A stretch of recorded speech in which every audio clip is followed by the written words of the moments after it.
Hi guys, welcome back to the channel. So, if you're unfamiliar with this, I managed to pick up a Jaguar XJS at auction for £420. It's pretty rough. I've had to do a lot of work to it, but today is the day of reckoning. As you can see, it is not behind me, which means it is at the MOT station. It's only about half a mile from my house. I was going to film the journey there, but it was dark when I took it, and it's now the next day, so they're doing it today. In order to get the MOT, I did have to do one thing. I bought a new seatbelt because mine had a rip in it. I was just going to change it quickly, and just like everything on this Jag, it turned into an absolute mammoth of a job. Ended up having to strip the whole rear of the interior out. But here's a little clip of that and how that all went.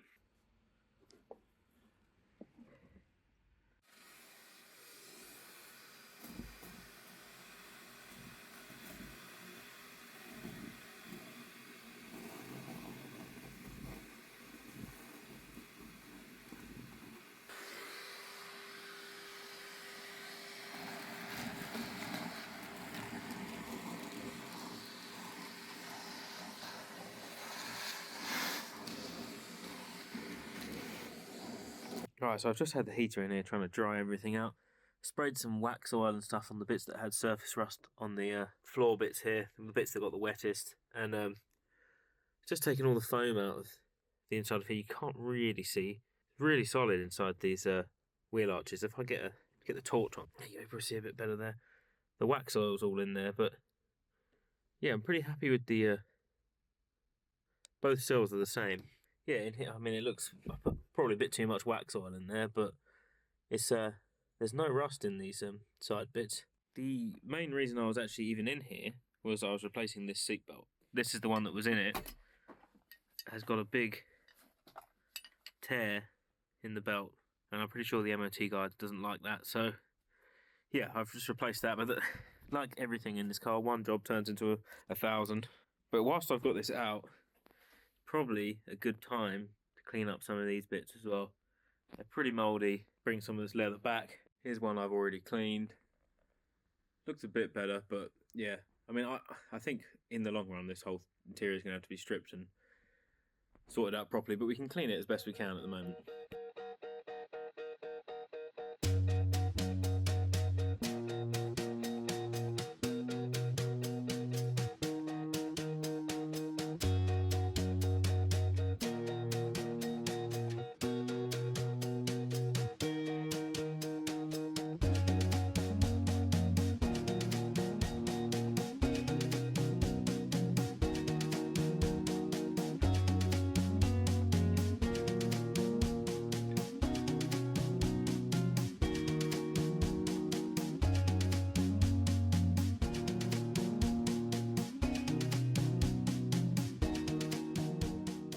I should get a phone call any minute telling me how the Jaguar's got on. I have been checking online because you can check online, but it hasn't gone through yet. Fingers crossed, but I think it will probably fail. I mean, there's so many things I've probably looked over, but I've done everything that I think I can see. I'll film the drive no matter what, so we can get at least I'll get you a good test drive, because the MOT station's only about a mile away, and I drove it there in the dark, and it seemed fine. So it changed gear, so I'll give you a nice little test drive on the way back.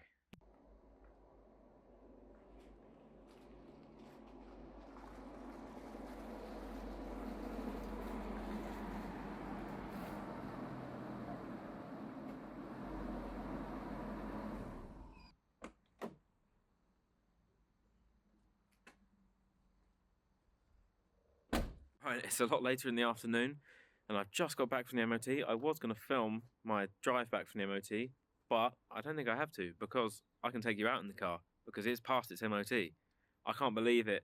This has been quite a lot of work, and I just can't believe this thing's passed.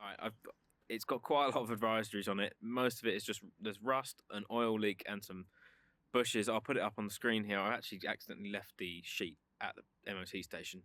But yeah, it is fully road legal. This is absolutely crazy. I mean, I can't believe that this £420 Jaguar XJS is back on the road. It's been quite a lot of work with all the brakes and the electronics and everything, but just driving this thing, I mean, I've only driven it a little bit. We'll take you out on a drive now, and we'll go for a longer drive and see if everything's working all right. I mean, it should be, because it passed its MOT. But yeah, let's just see how this thing drives. I'm so excited to be able to use it. I really didn't think this day was going to come, but yeah, let's get in it and go for a drive.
Alright, we're out in the Jag. It just changed gear. I think we're in second now.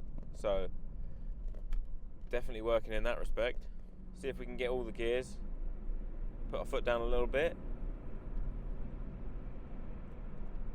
Yeah, everything seems to be working.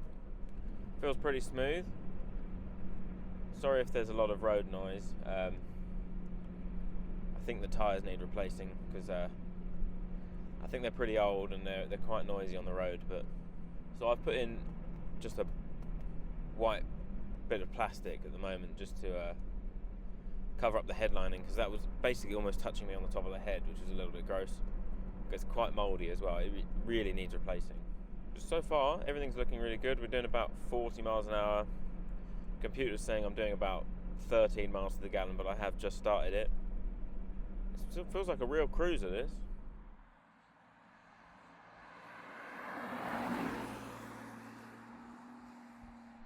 See how the brakes feel. Yeah, really good.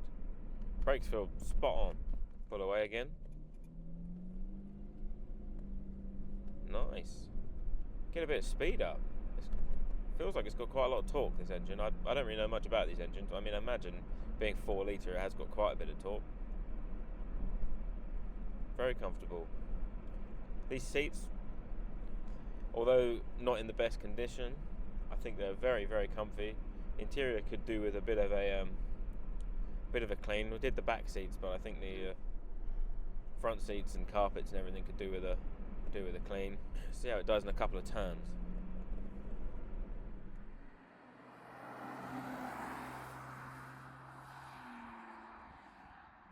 Ooh. Holds the road nice. I mean, it's a bit of a boat.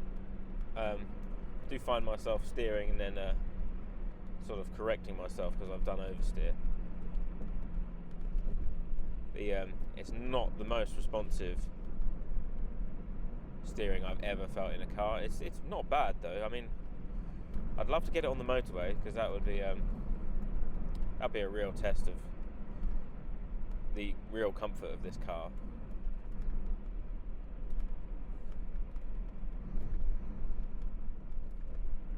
Currently very, very pleased with the drive. I mean, for how much this car's cost, and we'll get to that in a minute. I'll get to that later. I'll go through all of the costs and how much I've spent getting this to where it is. But for what it's cost, this is a really, really nice driving experience. There's something quite, I don't know, about driving a classic car like this, a bit of a cruiser classic. It's almost like therapeutic in a way, when everything's working. Obviously when everything's not working, it's quite stressful, but it's quite a relaxing experience. You don't drive like you're in a rush. You drive for the pleasure of driving, which is something I think we don't do a lot nowadays. And I really think if you get yourself a classic car, you really do start to fall in love with driving again. You do start to hate cars a little bit as well when they start going wrong, but that's just the nature of classic cars. They will always go wrong. But currently, I'm very, very happy with the way this thing drives, and I think I'm going to drive it around for a few weeks and see how I get on. Indicators are working. They're a bit dodgy. They do cut in and out. Things like that. You see, it can be quite stressful.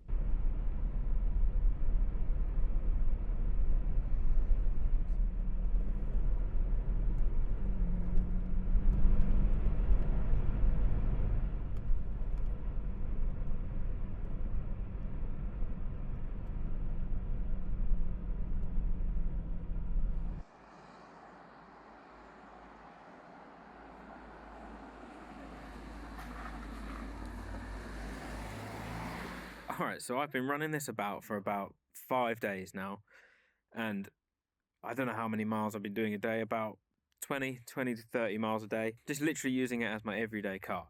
And so here is my verdict on the XJS. Well, this one. This is an amazing car. It's such a pleasure to drive. It really is. It's smooth, it's comfortable, it costs you a fortune, but it is a really, really pleasant drive. The only thing is, if you want to own one of these, you really do, well, maybe if you get a really expensive one, then maybe you don't need to know the stuff, but you are going to need to know some electronics and basic mechanics, because lots of things have gone wrong, lots of things have fixed themselves, and lots of things have gone wrong at the same time. So my indicators, I think when I pulled out from the MOT, the left indicator just cut out completely. Well, it was flashing really fast, which normally means there's a bulb out, and then it cut out completely. And if I whack my hand on the bottom of the dashboard, they'd come on and off, on and off. So that's a bad connection down there for the relay, which is fine. Luckily, you can sort of replicate the problem by pushing on the dash. And normally when an indicator is flashing really fast, it means one of the bulbs is blown. I went straight to the back because it's probably the easiest one to get to. Check that, looks fine. Went to the inside one, checked that. I've just replaced that, so I thought, I'll just check it again. Maybe I didn't plug the bulb in properly. That's fine. Went to the front, and the front one crumbled away on my hand. So it was the front one. Fine. Replaced that. Still, then they were working, but the back one wasn't working. It's just, you lose so much time with the diagnostics. I mean, that's just basic classic cars, I guess. But with this one, there's loads of other things. It's just the oil pressure seems to be all over the place, even though I'm 99% sure the oil pressure is fine because the engine sounds really healthy. As you can see, the radio's hanging out at the moment because I've been trying to get I've only got one speaker over there. It's quite annoying because I would quite like to listen to the radio whilst I'm driving along. Once I'm pretty comfortable with a car, and I think the car sounds happy and I'm not really scared that it's going to go wrong, I do like to turn the radio on. I've had that out. I can't seem to get it to come out of anything on this side of the car, the driver's side. And whilst I've got it out, for this radio, it's a Alpine or something.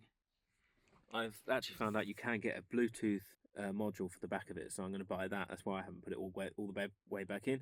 But anyway, once I pulled that out, I was getting a bunch of gibberish coming up on the computer in the middle, even though that was working fine. So I've probably messed around with the wires in there, so now the computer's not working. So that's all got to come out. As for the paint, it looks kind of okay on the camera, but it has started fading back. You can see here. I polished it a couple of weeks ago, and it's starting to fade back again. Oh, in all honesty, the car needs full restoration. We'll get to that in a minute. So fuel consumption, I have been doing. Before the computer went broke and it started displaying gobbledygook, I managed to get it up to 18 miles to the gallon, which isn't great. Let me know if that's good or bad for these. I have no idea. I think with these cars, it's not really about the miles per gallon. One of my favourite Mike Brewer quotes, it's not about miles per gallon, it's about smiles per gallon. And this car definitely gives them to you. It's such a pleasurable thing to drive. But yeah, let's get to how much this thing has cost me to get back on the road. I'll get a little whiteboard or something and we'll write it down. Alright, so here we are back again at the whiteboard, or the MR2 bonnet. Alright, so how much did this Jaguar XJS cost me to get it back on the road? So I've got most of it written down on this piece of paper here because I couldn't remember all of it. But let's start with the price of the car. The car was, as we all know, £420. Mega cheap. I don't think I'll ever come across another one that cheap. First thing we did was get the car running. This didn't cost anything really, apart from some fuel.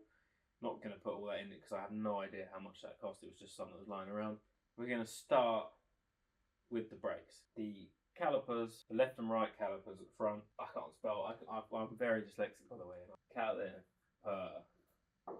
Might not be how you spell it. I've got this wrong already. It was £66 and 47p times 2. Pads were £20, 22p.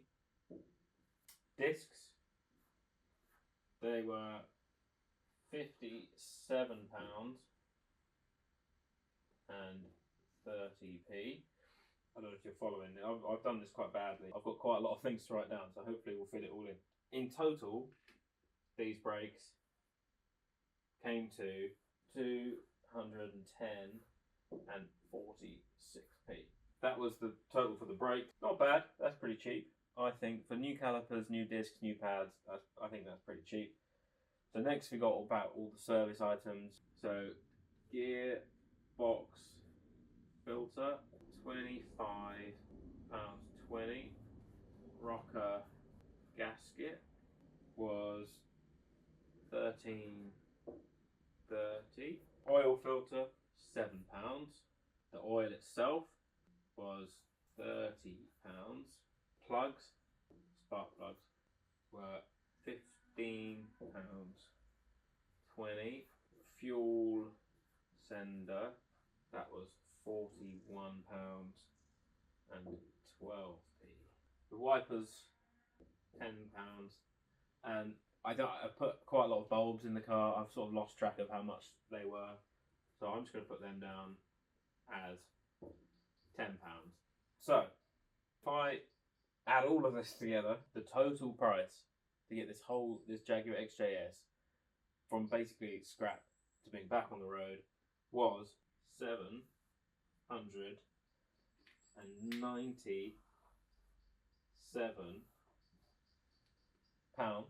and 28p. That's quite well under £1,000, which is what I thought it was. I'm quite amazed at that price. I don't think I ever would have got one for that price. It has been a lot of work and I have not accounted for any of that, but that is an absolute bargain, I think. Alright, I'd love to get your guys' opinions on what I should do with this. See, it's now roadworthy. This car needs another massive step. I've taken one quite big step to get it on the road, but the next step is huge. It's basically strip it and restore it. I would love to do it. My only issue, my workshop is so small that this fills the whole thing and it may hinder other projects coming through the channel. Another option is there is a guy actually selling a fully rebuilt shell on Facebook Marketplace at the moment for £1,500, and it's the same year, same cut. Well, I think it's a little bit earlier, but it's the same colour. It needs painted, but it is a completely rust-free shell with the bonnets and the doors and the boot lid and everything. No bumpers, no headlights, no engine, and I don't think it's got front seats, but I think it's got everything else. That would be the quickest option. Let me know if you think that's the best option or you want to see this cut up and repaired. There's another option. My dad's very interested in this car and he wants to take it on a road trip with all his friends, and I would love for him to do it. I'd love to give it to him to let him do that. I don't think if I start cutting it up then it won't be ready in time. Do I just make it look as good as I possibly can? I think it's in a couple of months, so I wouldn't be able to restore this whole car in a couple of months. I'm not Matt Armstrong or anything. I haven't got the capability of doing something like that in a couple of months. Do we try and get it the best we can, and then let him take it for I think he's only going to Belgium, but 4 hours in a car that I think it's about 4 hours, 4 or 5 hours in a car that hasn't been on the road in 10 years is a bit risky. Let me know what you think I should do. I would love to. I mean, the best thing out of all of it would be I have a bigger shed where I can have this, restore this in the side, and we can get other projects in and out quickly and have this as a full sort of restoration, because I would absolutely love to restore this car, because it is just, for me, one of the most beautiful cars I've ever owned. It's something about it. I didn't really like it at first, but it's just been growing on me and growing on me. I absolutely love it. But yeah, let me know what you think. Please write in the comments, and I'll see you in the next one.